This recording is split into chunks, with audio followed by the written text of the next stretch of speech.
the first time I can actually say welcome back to the channel. It feels so good to be able to say that, guys. Like, I'm so excited to film this video. I feel like as I'm telling the story, memories are gonna come back to me and I'm not ready to relive this experience. Do I do a nice simple look or an intricate look? I think nice, simple and cute should get the job done. I don't have anywhere to go today, but I did promise you guys a get ready with me. So we're gonna pretend there's an event. We're getting ready to order takeout and we're getting ready to do schoolwork. And you know what? We need to look cute. So we are actually getting ready for something.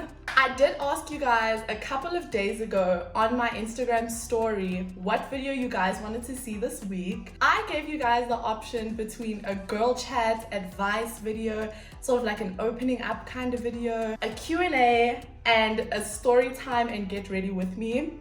I'm not gonna lie, I was very surprised that the story time / get ready with me won. I honestly thought, you know, for the second video, people are gonna want a little opening up girl chat, you know, like something more personal for the second video. But no, you guys were like, story time and get ready with me, please. You guys asked and I will deliver. Today I will be doing my daily makeup routine, so not super glam, but just, you know, cute, simple, gets it done. And the story that I will be telling today is the story of our scariest night in Bali. So how did we end up going to Bali in the first place? You guys know how at the end of matric, well, if you are South African, you guys know how at the end of every single matric year, the matrics go on VAC, and VAC is typically in Durban. Actually, I think it's in Durban every single year, right? Yes, Durban and Cape Town. Okay, Durban and Cape Town. I was not interested in either one. I was telling my parents from the beginning of my matric year, I was like, listen, I want to go to Bali, I'm trying to travel, I'm trying to have vacation pics. Every single product that I use in this video, I will link down below in the description. I want to concentrate on the story of this video, so I don't want to be like, this is this and this is this. So I will link it down below in the description for anybody who's curious, or if you see something that I'm using and you really like it. Back to the story. From the beginning of my matric year, I was like, look, I'm not interested in going on VAC with everyone else. I want to take a vacation and I really want to travel. And we were actually looking at a couple of different places, like travel options. I think we were looking first at America, but I'm scared of America. I think we were also looking at Italy. We also looked at a lot of places in Europe. But I knew that I wanted to go somewhere tropical. I didn't want to go somewhere where it was like towns and cities. I wanted to go somewhere very tropical, very much vacation vibes. Do you know what I mean? We settled on Bali. I almost forgot, Thailand was also an option. I'm not sure why we said no to Thailand though. We said no to Thailand, we were like, no, we're going to Bali. I think actually Bali was trending. When did we go? It was 2019. So right before COVID started. Bali was trending, so we were like, no, we're going to Bali. My mom was the one who was more enthusiastic or like supportive of us going. My dad was the one who needed a little bit more of like a push. After a couple months, we did manage to convince him. He was like, okay, cool, so you guys are gonna go to Bali. We did a lot of shopping. How long were we even in Bali for? Like a week? A week and a half. We did not need to do that much shopping for the trip, but we did a lot of shopping, a lot of preparing. We weren't nervous to travel across the world like by ourselves for the first time, because we traveled before, like on school trips, you know, like those sports trips that take you like Singapore, New York. Like we traveled before across the world without our parents, so I feel like it wasn't that scary for us. Now onto the actual travel day. Before I carry on with the makeup, I must warn you, my makeup process is a very much trust the process routine. You know, halfway through you might get a little bit scared, you might get spooked. I'm scared too, we're all afraid, but it always works out, it never fails me. Trust the process. Fast forward to the actual travel day. I'm not sure what the time difference is in Bali, but we left South Africa around 8 p.m, right? 8-10 p.m. we left, and we arrived in Bali at like 8 or 9 p.m. I know in some parts of the world the sun sets later, so like it's still bright. That is not Bali. The sun was set. The inside of the airport was still lively, but like once you left the airport, it was quiet. And it was time for us now to go and meet our driver. He had a name card and I think it just said like Rasaba on it, or Miss Rasaba, the 2 Rasaba girls, whoever. He had a name card and that's how we like knew it was him. So anyways, we get our luggage, we meet the guy, he takes us to his van, which is in an underground parking lot. But we didn't think that was, like, we weren't scared, we didn't think that was weird. Because at that point, you know, he has a name card. He must be official. And we're at the airport. Like, if he tries to kidnap us from the airport, we'll just scream. The place that we were staying in Bali for the first couple of days was called Ubud. So we had to drive from the airport all the way to Ubud, which was about a 2-hour drive. Now, imagine this. You're in a different country you've never been in before. It's like pretty much midnight. You just met a man with your name on a card at the airport. He just took you downstairs to his van. He's just put you and your sister's luggage in the van. And now you're going on a 2-hour drive in the middle of the night to the middle of Ubud. Do you know where Ubud is? Me neither. So as soon as we get into his van, one of the doors to his van didn't work. And that did make me feel a little bit nervous because I was like, yo, if I need to quickly dip and I need to quickly run out of here, there's only one door to do that from. I sat in the back and my sister sat in the front. I'm actually gonna stop calling her my sister. Her name is Nhlamlo. I just say my sister because I feel like you guys don't know her.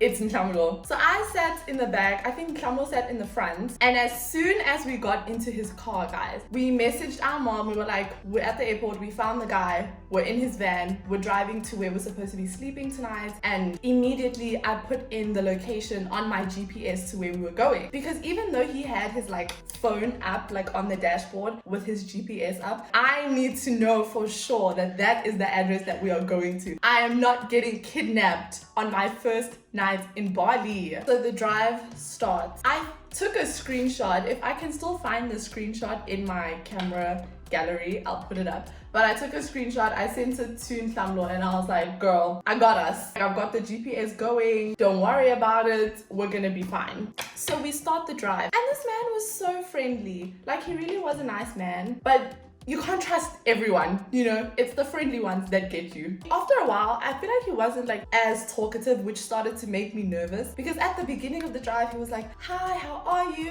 My name is this. And we were asking him questions. We were like, oh, how long have you been a driver? Like, do you live here? We were just asking all the normal questions you ask, like an Uber driver. But then after like a while, this man just got quiet. And we were just like, sir, where are you taking us? But the whole time, like, I still feel kind of comfortable being in his car because on my GPS, I can see like he's following the route. Like, he's not taking any weird back routes. I can see he's taking us exactly to where this GPS says we need to be going. And we're on time as well. So we're driving. At this point, I think we'd all just stopped talking because, I mean, it was like midnight. I'm sure he'd been driving people all day. He was tired, we were tired. The GPS was telling us we were fine and we were going the right way. So I was like, you know what? Let me chill. About 20 minutes left of our drive, we get to this road. And this road is like it's like a main road and he's just supposed to go straight down the road, according to the GPS. It was straight the whole way. It was straight the whole way until we reached the resort place that we would be staying. So we felt very safe. We were like, you know what, the GPS says we have about 20 minutes left. It's just straight, just down this road. So we're turning right and the car is coming up like into a neighborhood. So we turn up into the neighborhood and now we're staring down the street where we're supposed to go. Remember, it is like midnight, staring down this road and we're like, okay, all we've got to do now is go straight for 20 minutes and we'll land at our destination. So we're like, okay. That drive was so long. It was so long. I was like, girl, don't fall asleep. Like, because when we got out of like the airport, you first have to go through customs. So that was like a 40-minute process. So even though we landed at like 11, yeah, we only left the airport at yes, midnight. we had to go through customs. I So forget. we got there at 11. When we left the airport at like midnight. Yeah. So it was like 2 a.m. actually. It was like 2 a.m. It was 2 In the a.m. middle of rural Bali. In the middle of Ubud. Where is Ubud? So we're like, okay, no. Now we're at this road. I'm looking at the GPS. I'm looking at my sister. I'm looking at him. I'm like, yeah, he's gonna take us straight down this road, right? That's what the GPS says. Right? Wrong. My boy stops the car. His this man stops the car and I look at my sister and I'm just like, what's going on? I look at him and I'm also just like, is everything okay? And then he goes, we can't go down this road. I'm not taking you down this road. We're like, oh, okay. Why? Are we about to die? Why? And he's like, no, there's a function going on down this road, so we can't go down this road. It's disrespectful to the people who live here to go down this road. We have to take a back route. I literally remember I started Googling what's 911 in Bali. I literally Googled what's 911 in Bali. I screenshot it. I sent it to Nhlamulo and I was like, just in case, type it into your actual like keypad on your phone so that, you know, if things start to pop off, don't even waste time typing 911. You just have to press dial. We're going down some back routes. He's not really giving us too much of an explanation as to why we can't go down this road, because all he said was that it's disrespectful to go down this road because there's a function going on and we can't like drive through the function. But guys, the road was like quiet, like there was no one on the road. So I was also just like, I was confused. There was no one on the road, right? No, because it was freaking midnight. It was freaking like 2 in the morning. There was no one on this road. So this man is now telling us, no, we have to take a back route. I was like, oh, okay, we'll take a back route then. The thing that makes it scarier is that it like Ubud is in the rural part of Bali. Like it's not the city. Like we left the city. Yeah. We wanted to go spend time in nature. So you're going out Exactly. into the middle of nowhere, basically. In the And middle this of man is nowhere. now taking you off of your route at 2 a.m. with no one else. I was terrified, guys. Any normal person would have been like, look, I don't want to go down this back route you're talking about. How about you just take us back to the airport? Or how about you just take us back to a hotel, come and get us in the morning, and then we can figure out where it is we're supposed to be going, right? But we were so far away from the airport at this point, there was no turning back. Like there was no, oh, just take us to a hotel. And I even remember when we were leaving the airport, we were saying how nice all the hotels around the airport were and how nice it would be to like stay in the city and all this stuff. And at this point, sweetie, that was so far away. There was no turning back for any type of hotel. So it was literally either turn around and drive 2 hours in the middle of the night to a random hotel in the middle of nowhere, or just keep going with this man. We chose to just keep going with this man. So we're driving. We're still alive. So we're like, okay, this is good. We have not needed to call 911 yet. I think he also could sense that we were nervous because at some point, he just started being more talkative again. Like, remember I told you guys at the beginning, he was super talkative. He was super friendly, super welcoming, answering every single question we could ever possibly ask him. So we felt like a little bit better about that. We were like, okay, if he really was about to human traffic us or kidnap us, I don't think he'd be trying to make a light conversation in the middle of that, you know? Eventually, we get off of the tar road and then we're just on this like dirt road for like 30, 40 minutes. And the dirt road has no lighting because again, Yep. we're in rural Ubud. It's not the It's city. There's no rural. street lights. There are no street lights. The only lights are the lights from the headlights and from our phones, like the flashlight on your phone. Because people in rural Bali also go to sleep like no one was up. Very there. early. No one's house lights were on. Very, very early. Like everyone was sleep.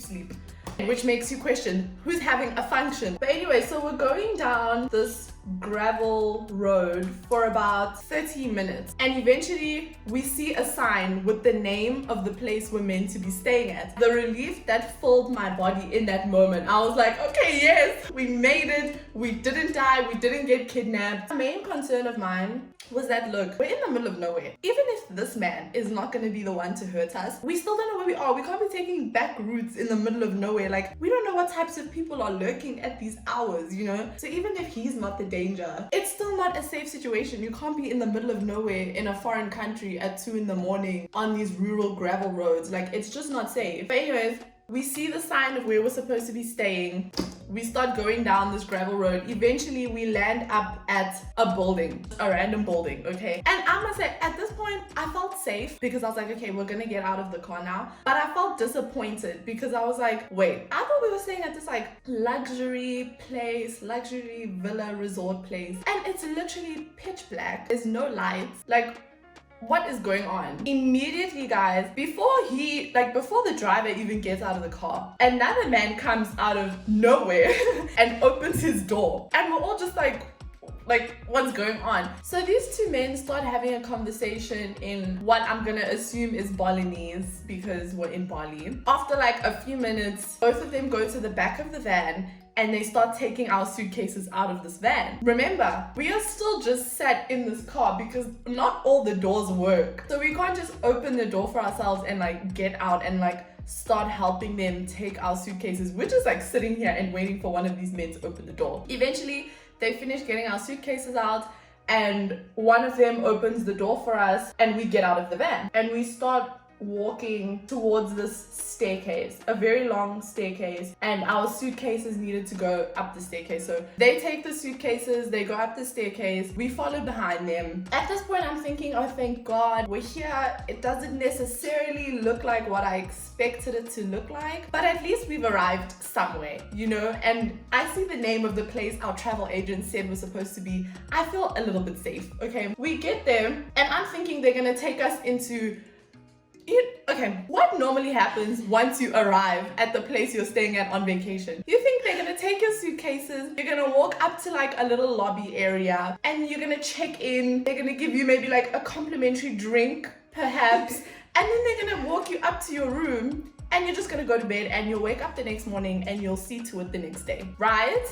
Any normal person would have thought that, but no, that's not what happened. They do take us to their lobby, which is just a desk outside with a PC on top of it. So we're like, okay, this is what it is. This is what it is. Everyone speaks Balinese. So at least our driver speaks a little bit of English. So he's able to translate for us, like what this person behind the desk is saying. So we're able to have a little bit of translation. It's not completely confusing, right? So we basically explain that we're here, we do have a reservation. Our travel agent made it for us. If you look in your PC, you'll most likely find it. We're here, we're a little bit late, but we're here nonetheless. Why was the man behind the PC just this 14-year-old boy? And he's just looking at us and he's just like, okay. Mind you, this man, like this boy, I'm pretty sure had been asleep. Like that was one of the things. Yes. It was so confusing to me because we got there and it literally was just like a school desk outside with a computer on it. But no one was sitting there. The guy who came to get our bags had to like knock on a window. Oh, and then yes. put like a light came on. So I think he had been sleeping. They'd gone to bed. They had already gone to bed. Out, and like is half asleep, he's rubbing his eyes and he's like, what are you talking about? He's like, what are you talking about? Like, what? And again, we talked to our driver and we're just like, can you just tell him that we have a reservation? Our travel agent booked for us. This is where we're supposed to be. And I think that our travel agent also sends us the email so that we'd be able to show them proof. Like, look, this is where we're supposed to be right now. Like, can we go to sleep, please? So anyways, this 14-year-old boy gets onto the PC. He's half asleep. He types some things in. I don't know what he types in. He just types some things. And then our driver turns to us and he's like, they say that you don't have a reservation and you're not staying here. Oh no, wait. Wasn't the issue not that we didn't have a reservation? It's that we were either a few days early or a few days late.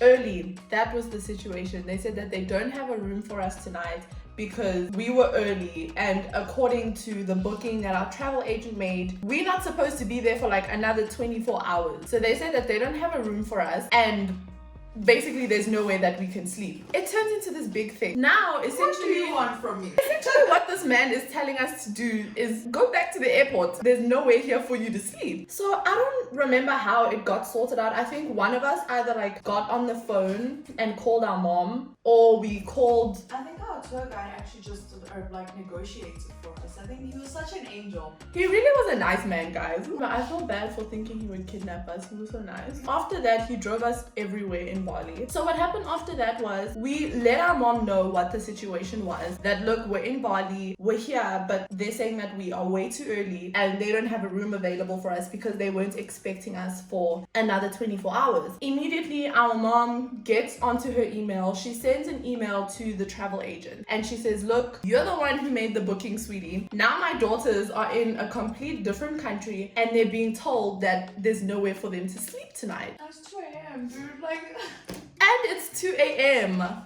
So after a while this is all going on, while we're trying to communicate with our mom and our mom is communicating with the travel agent, our driver is negotiating for us and he says, look, even if these girls are early, are y'all saying that you don't have not one free room for these girls to just sleep in tonight? And because our booking is supposedly for tomorrow night, they can just move us to the room that we're actually supposed to be in tomorrow night. I was very worried. I was like looking at Samlo, I'm like, Samlo, we're gonna be sleeping in the street tonight. Like, I don't know what's going on. And then at some point he goes, give me your passports. It was like, they can stay here, but they have to give us their passports. Like, they can't keep their passports. Like, who says that? Like, I already feel afraid. I already don't know what's going on. Now you're like, give me your passports. We give them our passports and they're like, okay, now you can sleep here. So we're just like, okay. So they take... Telling the story now, like, I can laugh, but in the moment, this was not funny. This was not funny at all. The rooms were on a mountain, so it was very like, the resort was built on top of a whole mountain. All of the rooms are just scattered everywhere along this mountain. So essentially, you have to hike to get to your room. This story, oh my god. So it's 2 in the morning. They have our passports. They've taken our passport. And now we're being told we have to hike with our suitcases to the bottom of this mountain. It was like midway. Midway-ish, yeah. And they were like, okay, we're going to hike midway down this mountain and that's where your room is. Why didn't we see any other guests? Like, we didn't see any other guests. Maybe they were all asleep, but like, guys, not even a light was on anywhere. It was so dark. We're hiking down. We're just following this man. There's just one man in front of us, one man behind us, and we're just following them and we're going down this mountain. Eventually, we get to this teeny tiny little door. He unlocks the door, he opens it, and he just goes, like, this is just where we're sleeping. We go inside. He does go in like before us to make sure that like it's clean and that there's no like animals, because again, they weren't expecting us. He lets us know, you know, this is the aircon, this is how this works, this is the TV. He shows us everything, and then essentially they just say goodnight to us and they leave us, and we're just in this room. Me and Sam are just looking at each other and we're just like, good night, I guess. Also because we were exhausted. Like, I'm sure by the time we got into the room, it was like 3 a.m. The room was kind of nice, right? Yeah. The room was nice. And the bed was huge, which was also nice, so we could like be really comfortable. Because I think the last time we had slept, other than like the night before traveling all the way like to Bali, was in the plane. So we really just needed to lie down, get comfortable. It was nice. Like, it wasn't what we expected, but it was nice to have. We're like, okay, cool, we're gonna go to sleep. Do me and my sister not grab every single table in this room, every single chair, tables, suitcases, chairs, everything. This sounds so dramatic, but in the moment you have to understand this is what needed to be done. Every single thing we could find that had like a lot of weight to it, we took everything and we just boarded up the door, just barricade the door, and we're like, okay, this is how we're sleeping tonight. In case someone tries to come in here in the middle of the night and traffic us or something, we're gonna hear them, because everything is gonna make a loud noise when it falls. Please tell me, if you were in the situation we were in, do you even do your skincare routine, or do you just get in the bed and sleep and pray that in the morning you're still there and you're still alive? But they were like, fine, we'll give them a room, but then they must give us their passports, and do they have money? And we were like, what does that sound like? They took all of our money. The next morning, you had to apologize and be like, here's your cash. Yeah. Oh wow. We were not going anywhere. We were not going anywhere.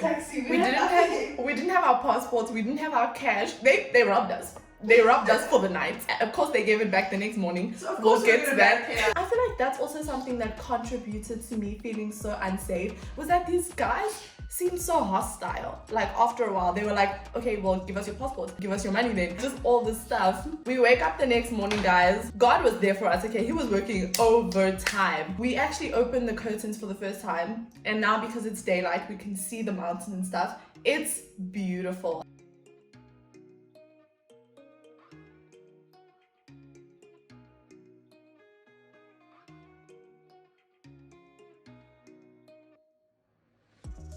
I felt way more at ease. I felt way safer. I felt way more comfortable. So we make our way up the path because we can see way more clearly now. And the place we're staying at is just, it's beautiful. This highlight.